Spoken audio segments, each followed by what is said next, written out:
Virtual Racing School was developed to provide support to the next generation of sim racers. No matter if you're a rookie or veteran or what car or track you'll be racing, our goal is to provide training every step of the way.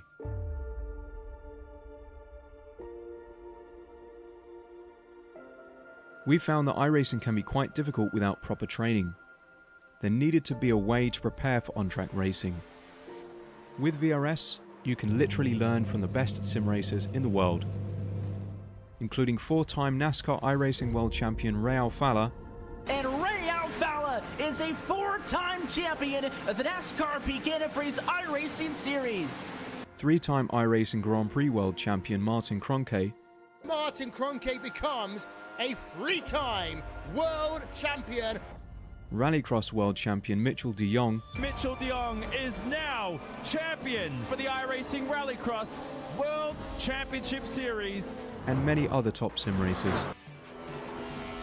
Data packs include everything you need to start learning. Our World Championship coaches create the data packs by setting a hot lap or a series of fast laps for you to compare, analyze, and replicate. Data packs also include a tutorial where the coach points out techniques they use to hit the fast lap. This gives you access to the latest driving techniques and setups before you even hit the track. Sign up for a free account and download the VRS telemetry logger. With this application running seamlessly in the background, your laps automatically start syncing to the VRS website.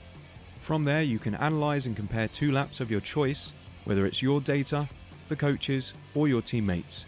VRS will automatically target improvement opportunities so you can get up to speed even faster. VRS also makes it easy for you to request and schedule one-on-one or group coaching sessions. These sessions can range from 30 to 90 minutes, and you can select the car, track, and setup combination of your choice. Visit virtualracingschool.com today to sign up and get started.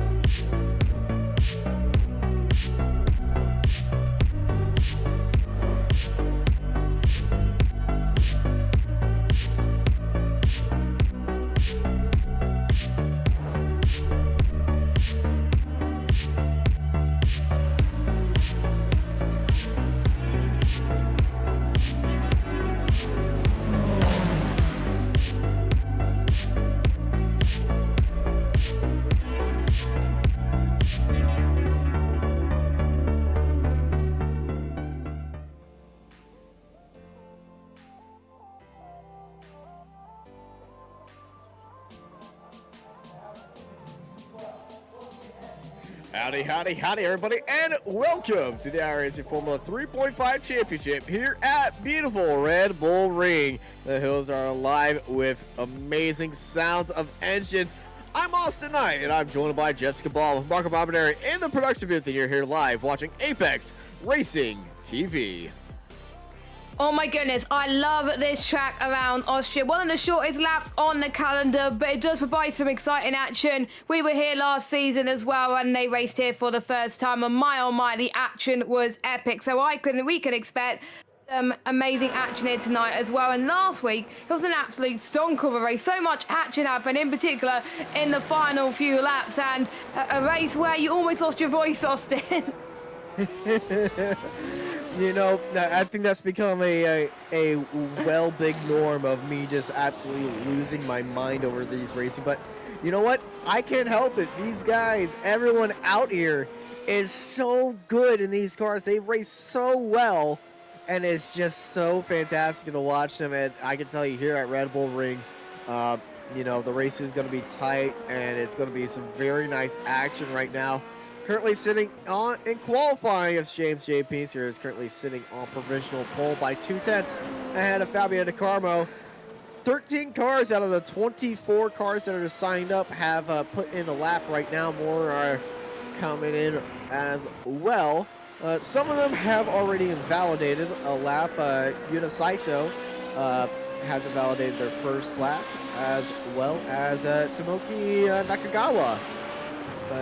Phil Reed puts in his second lap right there. He's jumped up into 7th place. James J. Peace here cements himself still in pole position, provisional pole, by getting underneath the 116s into the 15's time as Fabio DeCarmo gets into second place.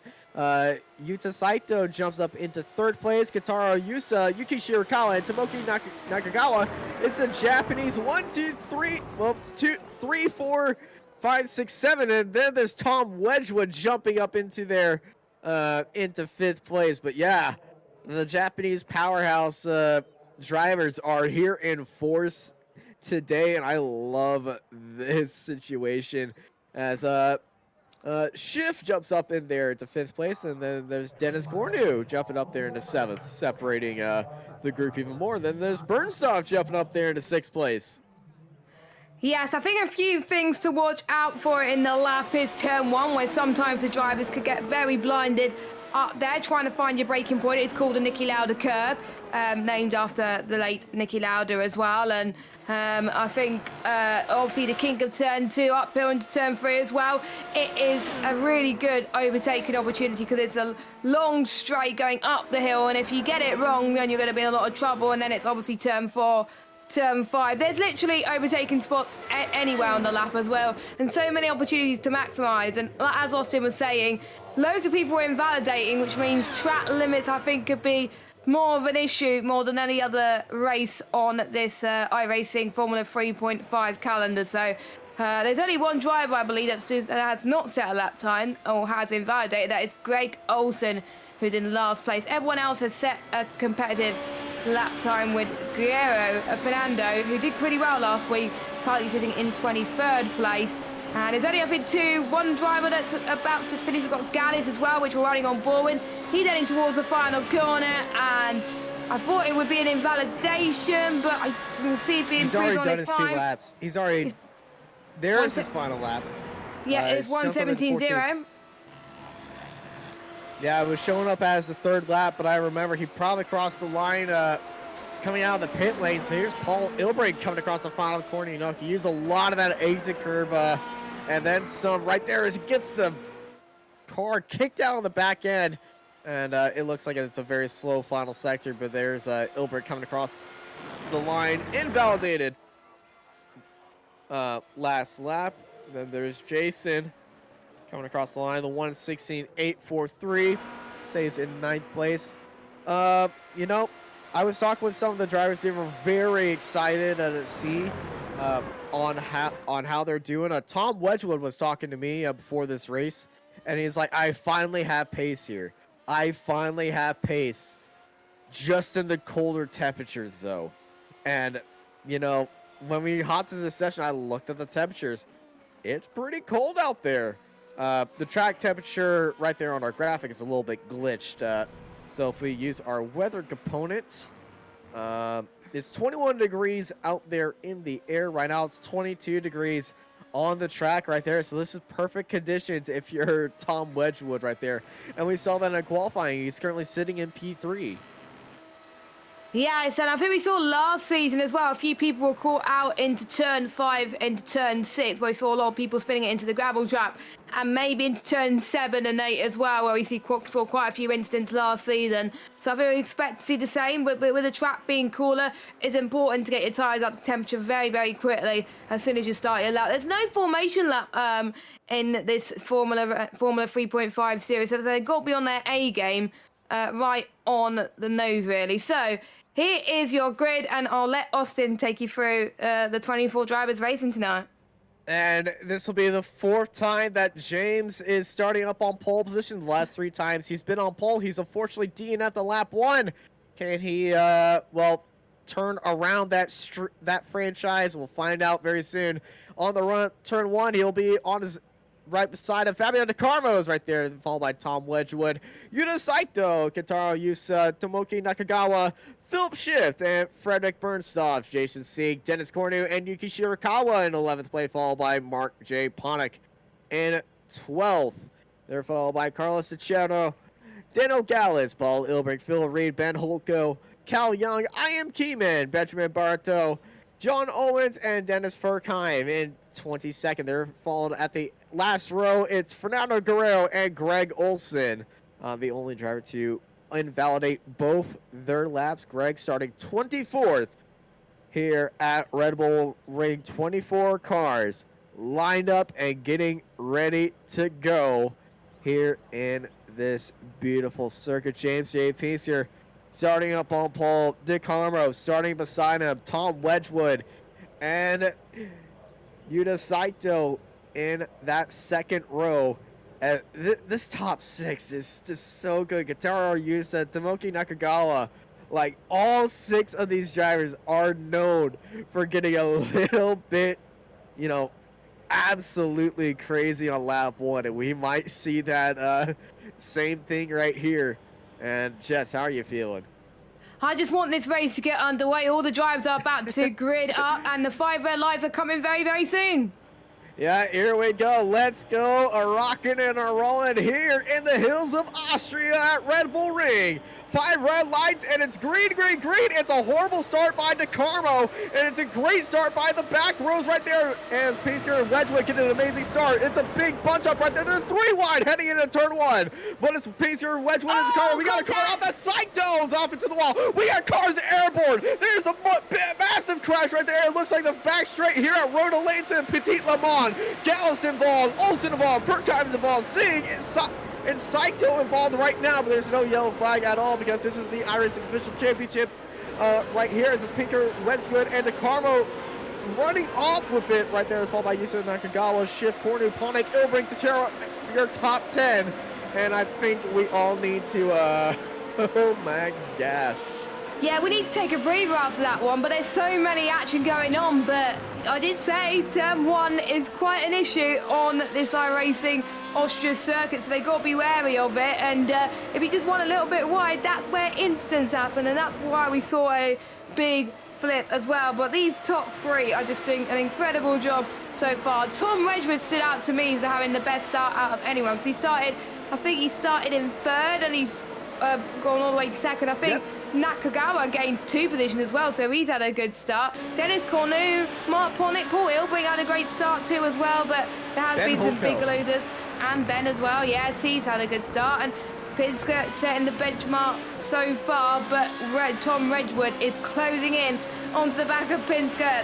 The pace is nothing. This is going to be very exciting. They're going to go on the run heading towards turn 3. I don't think Tom's going to go for the lunge yet, but we will see. Yeah, it's not as big of a thing in these cars than F1, but let's look at the replay and see what happened in turn 1. So okay, the inciting incident was I think it was Yuta Saito hitting the outside yellow curb, and he came across the nose of, I believe, the 19 right here. So there is Saito just gets on the curb, just swipes across the nose, hooks another driver, and you know, right into the traffic right there, and a absolute carnage right there. An unfortunate incident for the supporters of the 465 Garage. As this is Phil Reed looking up onto the inside of Ben Holko, heading up into turns 8 and 9, and it's Reed up onto the inside and up into 11th. Yeah, so people making ground so far, but can we see a run for Benjamin Barto into turn 1? We haven't seen him up like this for a while, and it's nice to see him back in the series again. He goes for the lunge to turn 1, he makes it stick. Not many people can make it stick like that without an instant, and Benjamin has just proved us wrong there. Brilliant job, but I wonder if Holko was just holding off a little bit, because maybe the run into turn 3 would probably be best for him to do that overtake. So is he going to try and do that overtake now? He does. Or Benjamin, I think, stays ahead for now, but they're going to go side by side. It is going to be amazing. We got Ian Keeman right on the back of this as well, so he can take advantage as well. But Holko, it's on our right-hand side, on their left-hand side, heading in towards turn 4. This is going to be very epic, and we can see Ian Keeman is trying to go the long way round, but again, he could not take advantage of this whatsoever as well. And we're riding on board with Paul Ilbrink, and he's chasing down Philip Schiff and Mark Pornick in front. And also there's a huge trade as well between loads of other cars as well. I think Philip Schiff has been pressured into a move by Paul Ilbrink into turn 9. Oh, that was very close to going off the track ball, but yeah, he just kept it together on the track. This is amazing. Yeah, absolutely crazy race at the start as we see our top 5 clear of, well, top 4 clear of the pack, top 5 clear of the pack 2 as well.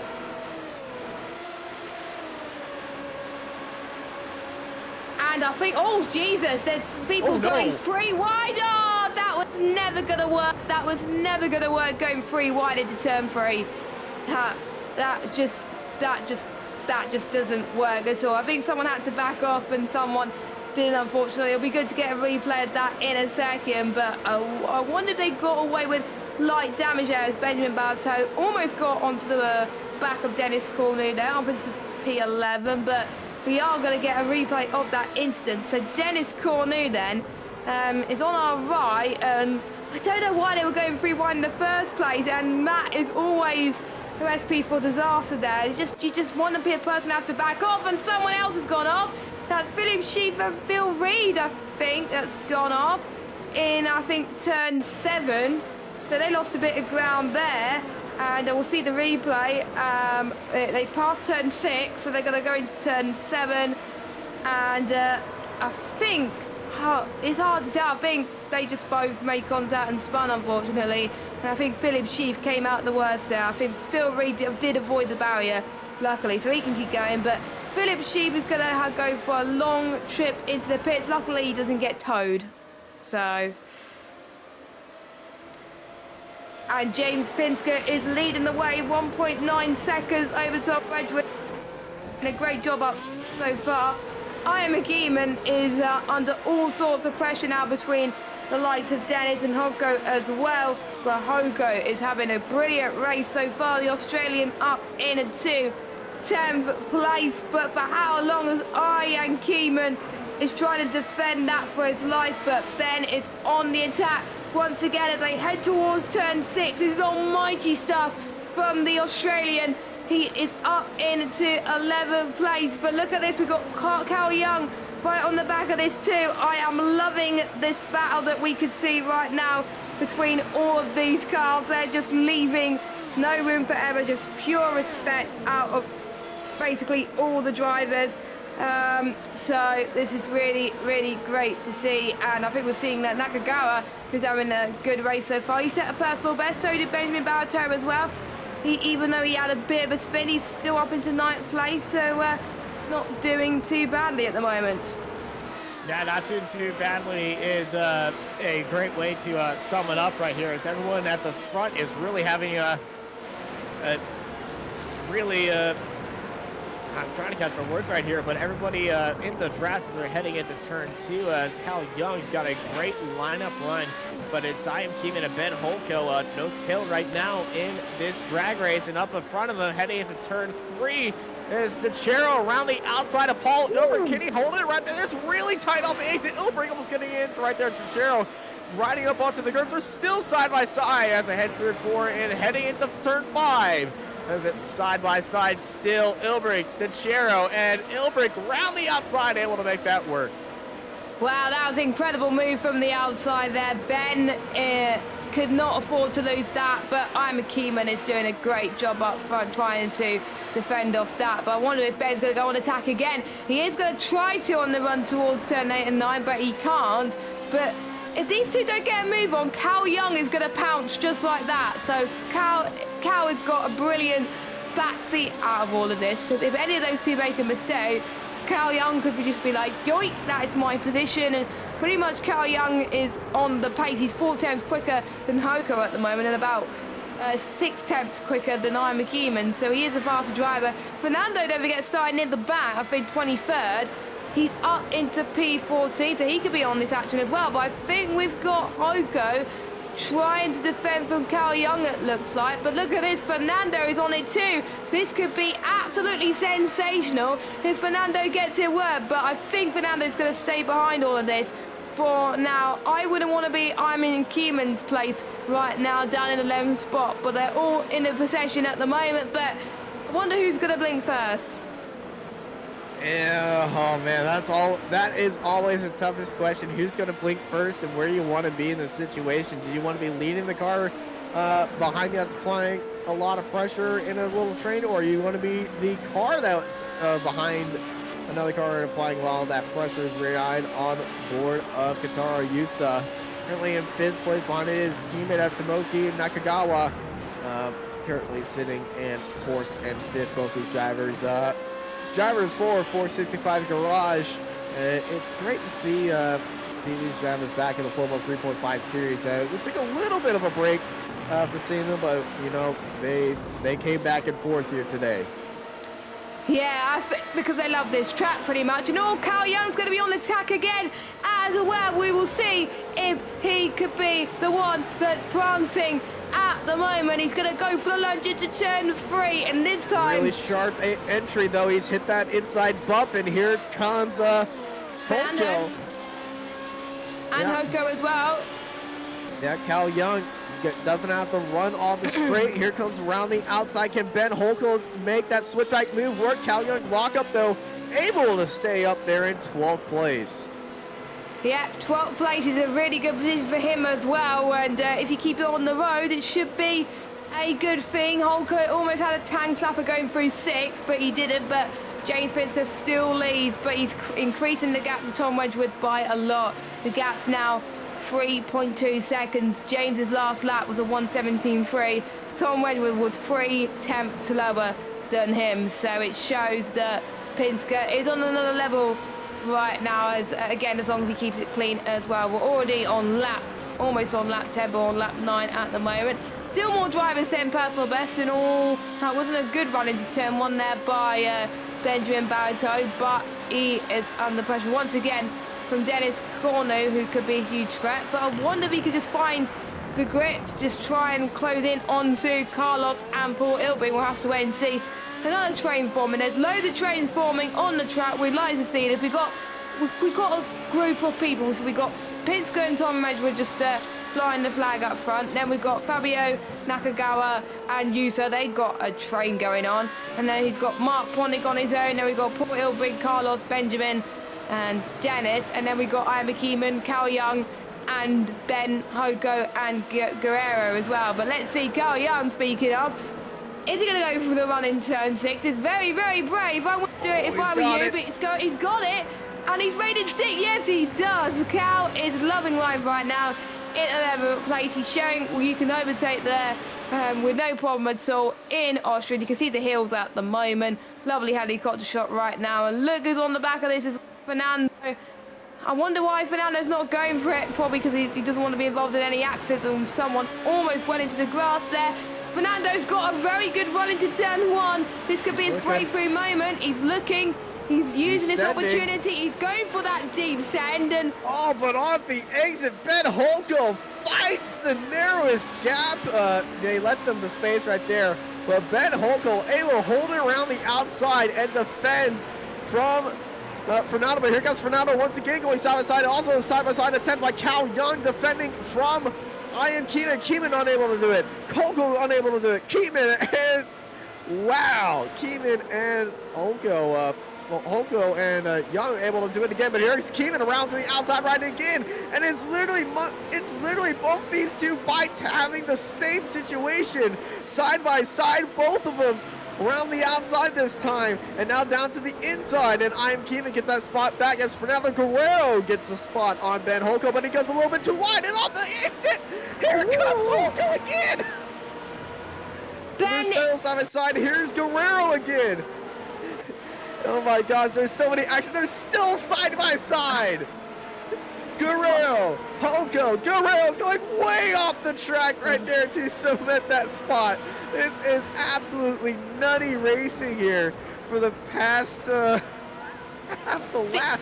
50 minutes worth of racing, I think. Not just half the lap, my friend. It's been going on for so long. But Ben, Fernando, they're just going side by side and leaving each other great space. It's just a pure respect they're showing on track right now, and they're not making any mistakes. Now, don't forget last season this was the first time they raced on this track in iRacing. They had more chance to practice on this one due to them racing in other series and stuff like that and getting used to the cars more in this series. So I think we're seeing the pure pace a bit more, and we're starting to see less people make mistakes, even though we've got like 5 or 6 cars out the race, but most of that was due to the incident in lap 1. But I think there's a few people in the chat saying that this race is insane, and I've got to tell you, I do agree. If you want more Formula 3.5 action and more action on Apex Racing TV, make sure you click that subscribe button, hit that notification bell if you are new, and also hit that thumbs up button as well. And then you'll know when to check out a stream from next. We pretty much stream every day, at least one series, so you will never be short of iRacing action on this channel. Absolutely, Apex Racing TV. Remember the name, ring the bell, have some fun, say hello to your friends, and interact live on chat, because you never can expect what absolute insanity you can expect here. Just like this race, we got an amazing train as well. We got this train in the fight for 6th place, heading into turn 2, currently being led by Ponic and Ilbrink. And then right behind him, we got a good fight as well. Tachiro, Barreto, and Cornu at the end of this train, and Dennis has got a good show ahead. As late attempt for P7, almost contact Tachiro, and Ilbrink almost made contact coming out of turn 3 mid-corner right here. But here, I love this place so much. Spielberg, Red Bull Ring, the Osterreich Ring, original. A1 Ring. It's just, A1, yes. That's how I first remembered it when I was quite little. I remembered it. I think it was when Mika Hakkinen in F1 was doing really well and was dominating. That was the good old days when it was in Austria as well. I think no matter what it's called, it's still a great track, and it's just so many iconic corners. And I think out of all the tracks on this calendar and in any series, I think that is the most opportunities to overtake, and with a short lap as well. There's hardly any braking zones as well, which means people could go all at it. People could go for sends as well. Here we go. Here comes Paul Ilbrink into turn 3. He's going to our left-hand side, and Mark Bonnick just has to defend that, and he's got it. Paul Ilbrink up to 6th. Yeah, right that home. That was a beautiful move right there by Paul Ilbrink, looking up onto the inside, and now on his outside, Ilbrink defending from Ponic. Ponic trying to hold it around the outside, heading into turn 3. And it is going to be a mute offense right there. Paul Ilbrink, absolute fantastic defense right there. He knew exactly where he needed to be. But this is a massive train right now. 5 cars, nose to tail right here. Only a Formula 3.5 can get this sort of action at this sort of speed. Sorry, Formula 1, but dirty years. Yeah, we continue to have this great fight right now. And also, all these drivers are pretty much saving up their DRS until they absolutely need to use it. And they know, as Paul Ilbrink is falling off the field, he's got a slowdown penalty. So he's dropped all the way to the right-hand side of the track, getting a slowdown penalty, and now that puts him at the back of this train. And they're side by side once they saw the leader of this train off, and there they go. And Paul Ilbrink taking advantage of Dennis Cornu off the exit of there, having a little bit of a incident.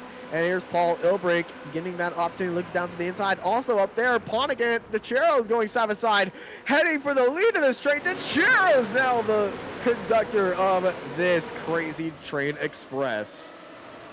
Yes, I think the train is going to go for on, and I think we can see it's being made for Mark Ponic. They're heading towards turn 4. There was almost a bit of a love tap there as well, as someone goes a bit wide there. But look at this. Here comes Benjamin Barreto for company. He's right on the middle of this, but he's decided to stay behind. But you can tell Benjamin is quite faster at the moment, and I wonder what Carlos is thinking.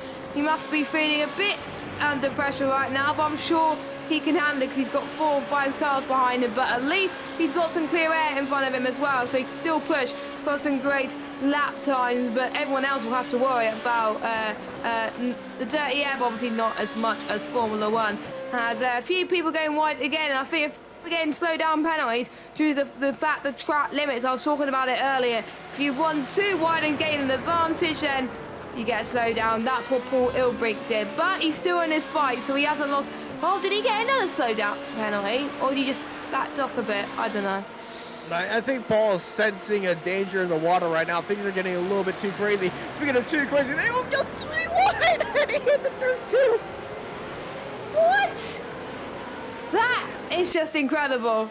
And the one who was 2 spots behind is now leading the train around the outside. Benjamin Barreto leads its attack, but look down the inside. Here comes Carlos sending a big move up onto the inside, but it's not going to be there right here. An absolutely crazy fight. And, you know, the fight for the lead might be 6 seconds right now between Pincer and Wedgewood, but this is the real action here. This is absolutely bonsai racing, and I love it. I could watch this race for hours. I'm literally I couldn't commentate for more than 28 laps and just still love this track. I mean, it's incredible to see, and you can see everyone's pushing into the limits as well. Everyone's just getting faster and faster every lap as well, and just wait until they're almost on low fuel at the moment, because that's when they really are gonna push. Just wait until I think lap 26, lap 27.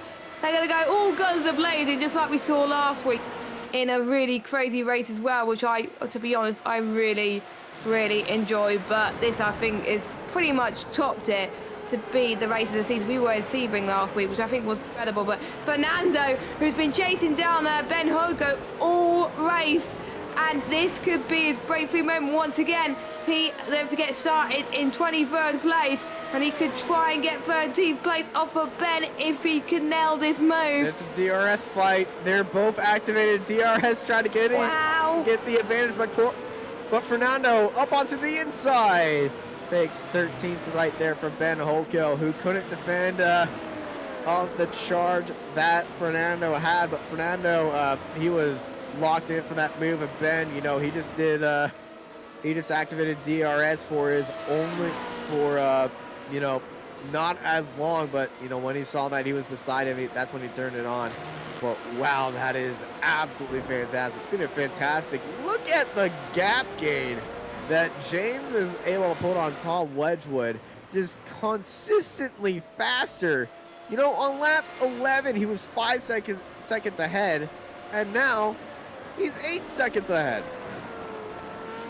Wow. How is James pulling off these incredible laps? He's almost in the 160s again. He's 4/10 quicker than everybody else compared to P2 or the P4. Oh, Paul. Paul, what? That was nice. That was a brilliant move. I was not expecting to get at all. I don't think Mark was expecting it either. But can he do an unexpected move on Paul Ilbrick into turn 4? Again, a little bit of a tank slapper, but Paul maybe just have the edge, or will Mark have the better line? It looks like Mark has the better line, but Paul is not giving up without a fight. This could be the late lunge into turn 7 then, which he does not. Mark Bonnick stays ahead, but this is an epic fight between these three, I have to say. And Mark's catching up onto Carlos as well. Yeah, and Dennis Cornu is stuck at the back of this train that's starting to form away. I just look at the lap counter. We're on lap 18 out of 20. It doesn't feel like we're on lap 18 at all. It still feels like we're on lap 7. I know, it's just gone so quickly like that. That's what Austria does for you, Austin, at the moment, as we head towards the final third of this race, as Fabio has gained quite a bit on Tom Wedgewood this lap. And I think watch out for that battle towards the end, because this could be a fight for second place. But we also got the fight for 9th place, as Dennis Cornu now gets past Paul Ilbrink. Yeah, Dennis up there as well. We had a little bit of a shot of the fight for second place between Tom Wedgewood and Fabio De Carmo as well. We got a replay of what's happened here with Barreto. What's happened to Benjamin, who was originally leading this fight, and now he's fallen back. Here's the replay, as that is Carlos looking on his inside. Oh, and just got caught out a little bit wide. He locked up the brakes immediately, held it around to the outside right there, able to not send it across the track and cause a multiple car incident, and very unfortunate incident for Benjamin, but a very fortunate incident that he that he kept it clear of everyone else. And here's also what happened leading up to that moment. Big lockup heading into turn 2.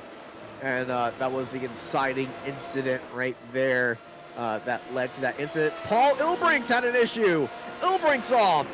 Ilbrink's falling down the field. Ilbrink's in the wall. I think people are starting to make mistakes, Austin. I think they probably are becoming complacent, and probably the temperatures maybe are starting to play a big factor. And the tyres as well, especially around there. I did say at the start of the stream, you've got to keep your tyres in check. If you do not, that is what Paul just did.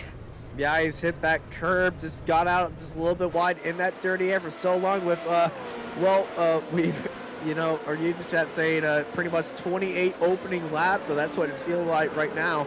You're really pushing these tires to their limits, and especially if you're always in, you know, reduced downforce, you're putting more stress on those tires than you would regularly in clean air. And, you know, you're going to have different tire wears. And it's also how your suspension is set up as well. Are you set up to really have a car that likes the dirty air? And, you know, you'll slowly lose grip no matter what. But, yeah, that was unfortunate for Paul Ilbrink. He was having a great day, too. As this is Phil Reed. He's got, he's got Paul right behind him. And, you know, Reed and Paul, they've been two mainstays of this series for the longest of times. Yeah, they have. They've been giving it everything so far, and obviously Paul has been around for quite a long time, Paul Ilbrink, and he's had quite a few good races. I think he's been more consistent this season compared to previous seasons, which is a good thing, and he gets better every race this season. As Fernando, I think, almost got I think he did get past Carl Young. I think Carl Young made a mistake. So Fernando is on the chart. He's gained 13 positions. He's up in a 2-10th position. And he's around about almost a second adrift of I Am Keenan. So he could get P9 here. He absolutely could get closing on Ian Keenan. And Keenan's all on his own right now. Nobody really affecting him in front. Nobody pressuring him in back as for right now. But last lap was 4/10 faster for Guerrero. We're going to see if Keenan can gain that lap time back, or if something's affecting him right here. We're going to find out as we go to our fight for 4th place between the teammates. Nakagawa and Kentaro Yusa having a good fight with each other. Nose to tail, and they're going to be having a ball very soon, as right ahead of them, DeCarmo and Wedgewood are having a fight for 2nd place. Yeah, I did say to watch out for these two, because we know that Fabio was catching, and the gap that James has pulled, he's now gone up to 9 seconds, and that's just because these two have been battling so hard at the moment. But this is Fabio's chance now. He could not afford to lose, P2. Can't afford it at all, Tom. He came into this race with a lot of expectations. He said he has pace around here, and he's making himself known that he does. And he's able to put himself up into 2nd place. But, you know, there's only one person that's faster on track than Tom Wedgewood right now. And that's James J. Pinster. And Fabio DeCarmo believes he is faster as well. He's just stuck in the draft and waiting for that opportunity with 6 laps to go. Gallus defending from Reed around the outside. Reed trying to hold it in there at turn 8. Almost contact on the apex. Reed having to take evasive action around the outside into the runoff, and he's made that move work. Paul Ilbrink caught up in to the back of Gallus right there, looking off to the inside. He actually lets him by. He doesn't want to fight him heading into turn 1. He doesn't want to lose that spot and that time to Reed, as that's Greg Olson pulling the Fernando Alonso maneuver of not giving a dang for track limits. Yes, I think more people are abusing the track limits now until the end of the race. But they got to be careful. They do not want to get not a drive through, a slowdown penalty. And we saw Paul Ilbrink doing that as well. But this is a much cleaner race compared to last season. Not many spins, and a lot more intense racing. This is what we like to see. Absolutely fantastic race here. And it is beautiful right now, the fight for 2nd place. And, you know, all of them absolutely on point. Tom Wedgewood able to get some draft from the lapped car, staying on the outside of turn 2A as they head into turn 2 right there. Wedgewood gets back onto the throttle. And Fabio, he is still with them. They're starting to bob and weave right now, get clear of the draft. And that's great news to see because, you know, Tom's feeling the pressure just a little bit. And DeCarmo, when you see the car in front of you start the bob and weave, you know that you're doing everything right to apply that pressure and make them a little bit worried about you.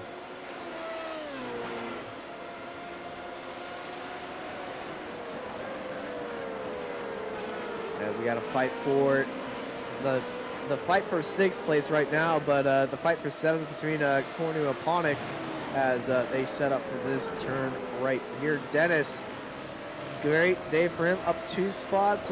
Mark Ponic up 5 spots as well. Back to our fight for 4th place between the 2 teammates, Nakagawa and Yusa. Getting pretty wild off the exit right there, but you can see the 2 that they are chasing and up there in the distance, so I'm pretty sure that these 2 are not really going to be fighting each other that much. They're trying to catch up to them and gain as much points as they can in this 4.8K strength of field here in Austria. And I gotta say, that is a massive strength of field right here. That's huge. I think it was 4.5 last week, wasn't it? It was 4.5. I don't know how I remember that, but you can thank me for having a good memory, but I think Yusa was almost going to go for the move there, but he did not. You can see Nakagawa pulling away there on the exit of turn 4. Yeah, Yusa checked up a lot right there. Didn't want to be, you know, collecting his teammate. You know, they're not making contact with each other. You know, you never want to hit your teammate. But yeah. Oh no, oh, don't say what? that. What? Say what? Spoiler alert. Didn't watch the sprint qualifying. Oh, I wasn't even talking about the sprint qualifying. It's just done that a lot. Oh, right, okay. I thought, sorry. It's been a long day, folks. It's been a long day, but we got the 2 Japanese drivers going all at it at the moment. It's a shame to see Yuki Shirakawa out because I think he could have been in the fight there as well. Absolutely, and yeah, shame to see what happened at the start, but still, we got an amazing race going on right here. And back to our fight for 2nd place. DeCarmo and Wedgewood still having a little snake battle with each other. Yep, he is. I think they all having a bit of a snake battle at the moment. Also, we got John Owens, who's unfortunately a lap down into 18. But everyone else is on the leading lap and all have a position to fight. Here we go. Here we go. This is what we're talking about. Here comes Kentama Yusa on the back of Tamaki Nakagawa for battle for P4. It's not for the podium. But if any of the other drivers in front make a mistake, this could be the fight for the podium. So every position can count. And look at that. Pinsker is setting a marker once again. Almost a second, well, no, almost 11 seconds clear of P2. And he just set the fastest lap to boot, 1:16.8. I don't think anybody else has got into the 1:16s. No, only James has got into the 1:16s all race. It's incredible, but we've got a few people almost closing up into the 1:16s. Nakagawa is one of them. Don't be surprised if he could try and pull away from Yusa, but I think Yusa is just following Nakagawa to see where he's taking his lines better than his, which, to be honest, sometimes I like better drivers when I race. They're taking and maybe follow their line to see if I can gain some time. And here we go. Here's, I think, Yusa trying to go the long way around into turn 4, and he makes it work beautifully up into P4. But I don't think it's going to be P4 for long because Nakagawa is on the charge. And Nakagawa on the charge. Katara Yusa has to get out of there very soon. But, you know, the last 3 laps, the gloves are off. Teammate or not, you are going to expect to get into a wild fight here, especially at Red Bull Ring. And Tom Wedgewood is about to meet Fabio DeCarmo. These 2 have been racing each other for a while. Tom, though, you can see him, he's still weaving across that track, but 3/10 faster. Here comes Fabio DeCarmo. 2 laps to go between these 2. Yep, and a fight for second place is on the line because that will mean extra in the championship. Obviously, Tom Wedgewood hasn't attended all the races this season, but every race he's attended so far has just been amazing. Fabio, Fabio, that was so close, my friend. That could have been curtains, but Fabio, if he doesn't get P3, I think it'll be a loss for him. P2, it'll feel like it'll be a loss for him. But to be honest, Fabio will walk home with his head held high because he is giving Tom Wedgewood a run for his money as well, and no one else can match them behind. So this is the fight, and we also got a fight for P10. There's also fights near the back as well. There's fights everywhere, and we're almost a lap to go till the end of this race. Well, you know, as they say, Saturday night's all right for fighting. Saturday night's all right. And look at that. Keep it down to the inside of Guerrero for 9th place. White flag in the air as James J. Pinsker cruises 10 seconds clear of the competition right there. But this is a beautiful fight for 10th. Keeman and Guerrero nose to tail with each other. I think they're just trying to leave everything on the floor right now between Fernando. And leaving everything on the floor. Fight for second. DeCarlo is there with Wedgewood. Here comes DeCarlo. DeCarlo looking way up onto the inside, side by side. Well, side by side, he sold it onto the inside, sold that move like he was trying to go onto the inside, went straight into the outside. DeCarlo is buried in that draft, and he's got DRS activated right there. He's looking onto the inside, heading into turn 3. Wedgewood and DeCarlo, they're so close heading into turn 3. There's contact. No! DeCarlo and Wedgewood. Wedgewood left so little room, and then off the exit, Yusa gets P3. Nakagawa takes P4. Wedgewood falls down to 5th. He's going to try to hold that off on Red Showboat. Such a unfortunate incident right there. But the man who took the curse, took the monkey off his back, finally takes the win and a grand slam. James J. Pinsker. So I believe this is 3rd in a row, isn't it? He did not win last week. Oh no, he didn't. I thought he did. Fabio. No, he crashed out off the lead last week. Yeah, This was his first time starting up on pole that he actually finished lap 1 and B won the race. Wow, that is amazing. And Fabio second, and I think we got a fight for 7th place. Mark Bonnick almost going off the road there, but it's Dennis Cornet that gets him by 8/100ths of a second. Let's take a replay of this. Let's take a look at Tom Wedgewood versus Fabio. Wedgewood left the room on the inside, and Fabio's right there, but there's so little room that Wedgewood left, and that is the biggest netcode I have ever seen. There's nothing you could do about that, surely. You know, the gap on the Mercedes DRS swing was a lot bigger than that. Yeah, I think that's what it was, but I think the star, there's quite a few stars actually. Fernando, I think, had probably a really good race. He was on the pace, up 14 places. I'm Keeman as well. Cal Young had a very good fight. Before the netcode crash, Tom Wedgewood and Fabio had a good one as well. And obviously Yusa and Nakagawa had a good battle for the podium. And it was Pinsker that is the star of the show, dominating that like no tomorrow. And he takes another win. And he solidifies, I think, it's leading the championship, I believe.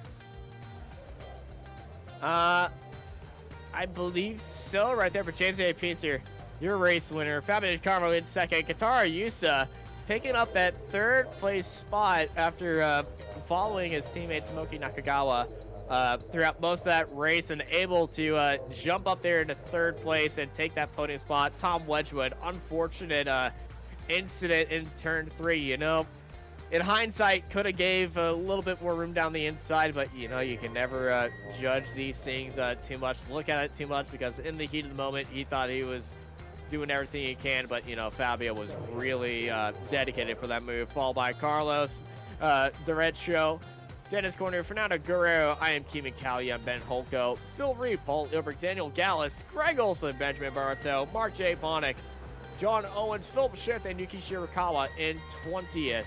And, you know, they were involved in that opening lap incident with Dennis Furchheim, Frederick Bernstav, Jason C., and Yuta Saito at the end of our 24-car grid. But all eyes are on our pole sitter, who, before the race, the previous 3 times he started up on pole, has ended up in a garage with a show on TV to watch and a lot of regret. But, for the first time, he not only finished lap 1 and from starting up on pole, he B, won the race, and C, grand slammed the race as well. Led every lap, fastest lap, domination, James Pinsker. Yay. Whoa! I mean, I'm disappointed, because normally when I'm on pole I get to rewatch your great broadcast, but no, didn't get the opportunity to do that because I actually did all the laps this time. You'll just have to watch it on replay then. But James, what a fantastic race. We put it on pole, and you know your stats more than anyone else around here. You said that when I saw that you said you started up on pole, and the last 3 times you started up on pole, it's ended in disaster. Were you a little bit worried, thinking that the curse is still true? Yeah, absolutely. I did. I was worrying because I know the people around me can have some good starts sometimes, and the turn 1 at this track is really bad. The way that it tightens, it can definitely lead to crashes quite often. So, yeah, I was a bit nervous, but then when you get away, I got a beautiful start, and then I didn't really have to look back, to be honest. I saw there was a pretty nice or pretty big train for P2, so I'm sure you got some action from that. But otherwise, for me, yeah, it was a pretty dull race, I guess. But I'm always happy to be winning these. And I didn't feel that confident. I didn't feel that quick, particularly this week, or I didn't feel like I was getting the max. Like, say versus Sebring last week, I felt really nice with the car. My pace was really good in the race, so I was disappointed to be out in turn 1. But in that case, I'm really happy to be swinging back with a win. Championship is looking really good now for to make it a 3rd title, so pumped for that. And did I go fastest lap? I was actually kind of surprised because one of my mistakes was I was saving DRS to go for 1 push lap at the end, and then I got a slowdown on the last corner going onto the lap. So yes, you did. Yeah, you were the only driver to get a 1:16.8 during the race. Everyone else fastest lap was in the 17s. Oh wow, and that was without DRS. So yes, that's I guess that's pretty nice. But I'm sure people like Greg would have had a bit more to show, and Ed obviously wasn't here. I don't know. He'd have probably been in that battle for 2nd, to be honest, because he was looking a bit slower than Tom this week. Would have been nice to see Tim in here as well. So it's there was a lot of people sign up for this race and a lot of interest, but again, you're missing a couple of the top guys who could have maybe given a show. But you can only beat what's put in front of you, and I've done that today, so I'm pretty happy. And be happy you should be. An absolutely fantastic race by you. Next week we head to Nurburgring. How are you excited for that one? Ooh, no, yeah, we haven't been to that track in a year, maybe longer. It's been a very long time since we've been to Nurburgring. And I really enjoyed that track in the past, but I mean, a lot has changed since I last drove it, so I might hate that track now. Who knows? But yeah, I'm excited to race there. So and I'd love to get back on the top step there. But again, we'll see. It's a bit of an unknown because yeah, we haven't been there in a while. Well, James, the floor is yours. If there's anyone you want to thank, you can say it right now. Well, congrats to Fabio De Calmo and Kentaro Yusa. I'm not amazing at pronunciation, but congrats to those guys on finishing the podium. Thanks to Apex for broadcasting the race. And yeah, it's I'm